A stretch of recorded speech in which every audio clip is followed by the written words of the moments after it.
ನಮಸ್ಕಾರ ಜಾಣರೆ, ನಮ್ಮ ಚಾನೆಲ್ ಸಬ್ಸ್ಕ್ರೈಬ್ ಮಾಡಿ ಸಪೋರ್ಟ್ ಮಾಡಿ.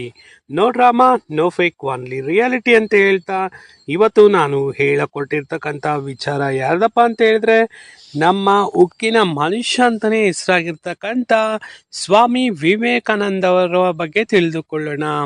ಸ್ವಾಮಿ ವಿವೇಕಾನಂದನವರು ಭಾರತದ ಮಹಾನ್ ಯೋಗಿ, ತತ್ವಜ್ಞಾನಿ, ರಾಷ್ಟ್ರಭಕ್ತ ಸಂತರಾಗಿದ್ದರು. ಅವರು ಭಾರತದ ಆಧ್ಯಾತ್ಮಿಕ ಪರಂಪರೆಯನ್ನು ಜಗತ್ತಿಗೆ ಪರಿಚಯಿಸಿದ ಮಹಾನ್ ವ್ಯಕ್ತಿ. ಇವರ ಪೂರ್ಣ ಹೆಸರು ಬಂದ್ಬಿಟ್ಟು ನರೇಂದ್ರನಾಥ ದತ್ತ ಅಂದ್ಬಿಟ್ಟು. ಇವರು ಜನಿಸಿರ್ತಕ್ಕಂಥದ್ದು 1863 ಜನವರಿ 12ರಂದು. ಇವರು ಜನಿಸಿದ ಜನ್ಮಸ್ಥಳ ಯಾವುದಪ್ಪ ಅಂತ ಹೇಳಿದ್ರೆ ಕೋಲ್ಕತ್ತಾ, ಪಶ್ಚಿಮ ಬಂಗಾಳದಲ್ಲಿ ಜನಿಸಿರ್ತಕ್ಕಂಥವ್ರು. ಇವರ ಗುರು ಯಾರಾಗಿದ್ರಪ್ಪ ಅಂದ್ರೆ ರಾಮಕೃಷ್ಣ ಪರಮಹಂಸರು. ಬಾಲ್ಯದಿಂದಲೇ ನರೇಂದ್ರನಾಥರು ಬುದ್ಧಿವಂತರು, ಧೈರ್ಯಶಾಲಿಗಳು ಮತ್ತು ಸತ್ಯಾನ್ವೇಷಿಗಳಾಗಿದ್ದರು. ದೇವರು ಇದ್ದಾನ ಎಂಬ ಪ್ರಶ್ನೆ ಅವರ ಮನಸ್ಸಿನಲ್ಲಿ ಸದಾ ಇತ್ತು.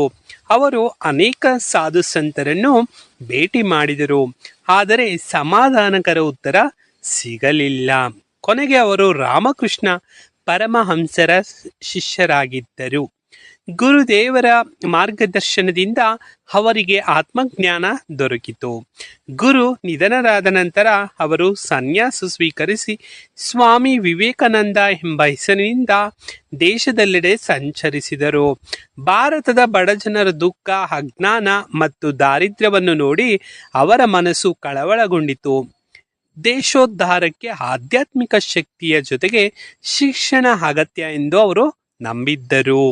1893ರಲ್ಲಿ ಅಮೆರಿಕದ ಶಿಕಾಗೋದಲ್ಲಿ ನಡೆದ ವಿಶ್ವ ಧರ್ಮ ಸಂಸತ್ತಿನಲ್ಲಿ ಅವರು ಸಹೋದರರೇ ಮತ್ತು ಸಹೋದರಿಯರೇ ಎಂದು ಭಾಷಣ ಪ್ರಾರಂಭಿಸಿದಾಗ ಇಡೀ ಸಭಾಂಗಣ ಕೈತಟ್ಟಿತ್ತು.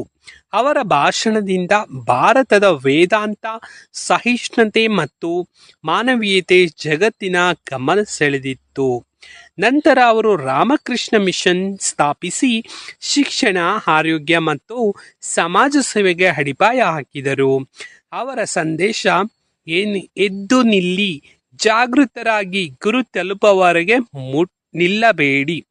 ಸ್ವಾಮಿ ವಿವೇಕಾನಂದರು 1902ರಲ್ಲಿ ದೇಹ ತ್ಯಜಿಸಿದರು. ಅವರ ಚಿಂತನೆಗಳು ಇಂದಿಗೂ ಯುವ ಜನತೆಗೆ ಪ್ರೇರಣೆ ಆಗಿದ್ದಾವೆ.